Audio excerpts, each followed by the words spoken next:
I'll start with you. You know, obviously, you've got such a long history investing in so many startups and as an entrepreneur yourself. What attracted you to Thoughtspot? Why this company?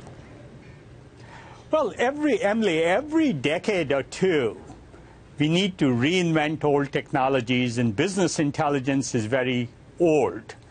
The consumerization of information technology has gotten everybody used to the Google search box. And even though information technology costs a lot more, it's a lot less responsive to users. And that's what Thoughtspot changed. It gave everybody a search box, just like Google does. It was a very different experience. You know, as I've heard it described as Google for business intelligence. Ajeet, is that the right way to think about this?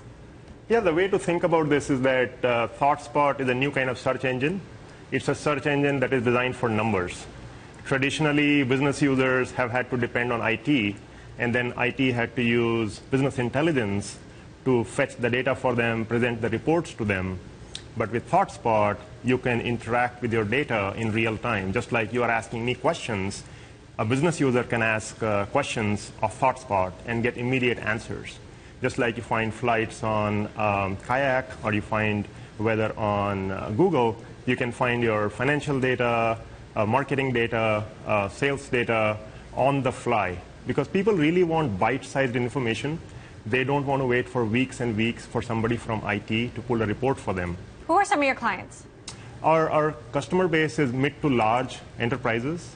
We are focused on scale, making it easy, but at the same time, keeping it scalable. Because when you talk about accessibility, that's great, but on the other side of the coin is security and scalability. These enterprises have some large volumes of data and large number of users. So being able to provide ease, but meet their enterprise class needs, security needs, scalability needs, manageability needs, is sort of a key focus of Thoughtspot. You know, Vinod, so much has been made about the potential of big data, but we have yet to see it becoming truly usable. It's difficult to go through all of that information. Is big data, has it been overhyped, or have we just not quite figured it out yet? Well, we are learning how to use it. Thoughtspot is a classic example of turning data into insights. And one of the interesting things about Thoughtspot is you don't actually need to know the full query. It suggests things just like the Google search box does, but on your enterprise data and very large amounts of data. So applications like Thoughtspot make big data usable. And that's the key to turning what is hype into reality. How do you turn it into a reality, Ajeet? You know, how do you see this over the next 2, 3, 5 years playing out? Yeah, the way I think business intelligence, when it was invented 20 years ago, was a big step forward. But moving forward, we look at technologies that will be a lot more interactive.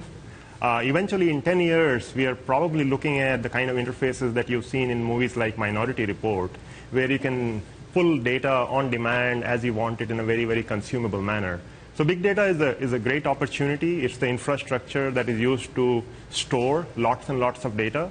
But if you store all this data and cannot deliver it to the end users who really need the data, then that storage is not very useful. And what we are building is the last mile. Now, Vinod, you obviously have such a long history in Silicon Valley. We've heard other venture capitalists like Marc Andreessen and Bill Gurley sound the alarm about startups raising so much money so fast. Marc Andreessen even warned about them vaporizing down the line. Are you concerned about the environment? What's your take on sort of where we are in the cycle? Well, good startups raise money, and that's a good thing. I think spending too much money is the problem others have referred to. So I get concerned when people use the money and start spending it. Raising it is different than spending it. And I think Thoughtspot is a small company. It's very prudent in how it's approaching this particular problem. But you're right. In general, there is a concern there. You recently sat down with the co-founders of Google. These are two entrepreneurs that you've seen grow up before your very eyes. Do you see other entrepreneurs out there who can be the next Larry or Sergey? I mean, I know there'll never be another Larry and Sergey, but do you see people who have that potential? I do see innovation racing ahead. I do see Silicon Valley becoming a state of mind more than just a place. And there's many more people attempting to be Larry and Sergey or Jeff Bezos or Mark Zuckerberg. And I'm actually very optimistic that the number of entrepreneurs, good entrepreneurs, is going up. And we will see more larger businesses created, more disruption in the traditional sense, and many more icons like Larry and Sergey emerge. What do you mean by Silicon Valley becoming a state of mind? It's an approach to doing business. It's less rigid, less looking to the past, and more looking into the future. And Thoughtspot's a classic example of saying, forget business intelligence, let's reinvent it to what users really want to do. This user centricity is happening more and more, both in enterprise and in other areas, and that's disrupting traditional businesses in many, many areas. And I see that trend continuing, even accelerating. Ajeet, when you look at entrepreneurs like Larry and Sergey, when you look at people like Vinod Kholsa and other companies that Kholsa has invested in, you know, what kind of takeaways do you see? What example are you trying to follow? Or are you trying to just be yourself? No, I think there is a lot of really good role models in the Valley. That's the great thing about Valley. People who are successful, they're very open, they're very helpful in sharing their experiences, the right things they did, and also the mistakes they did. What motivates me is working on really, really hard problems and being ambitious in delivering and building any kind of technology that is required to be built. Thinking about users first, thinking about customers first, thinking if you think about Facebook, Zuckerberg is a classic example, the focus has been on penetration, making it very, very easy for everybody to come on the social network rather than thinking about just purely business. So I think the whole approach to thinking about customers first, users first, when you build technology, the Valley is evolving from a technology industry to a user experience industry.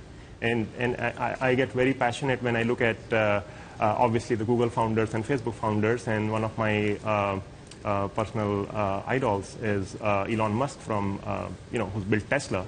It's a well-known problem. It was a well-known problem. Electric cars. Everybody was trying to build it, but they have built such an awesome car that people are saying it's not just the best electric car, but it's the best car on the market. And it's also the user experience, not just the best batteries, but the handles that come out when you go close to it, and the dash, and all those things. Now, Vinod, over the last several years, you've expounded on your theory of black swans and looking for companies that actually have a great chance of failure and investing in those. What is the next black swan? Well, surprisingly, in every area we look, we find radical changes in assumptions. Elon Musk is a great example. NASA didn't innovate space. SpaceX did. General Motors didn't innovate cars. Elon did. I see that happening in almost every area. We see interesting innovations in food and agriculture. We see surprisingly large efforts in machine learning and intelligence, turning big data into real insights and usable insights, and frankly, usable human-like judgment.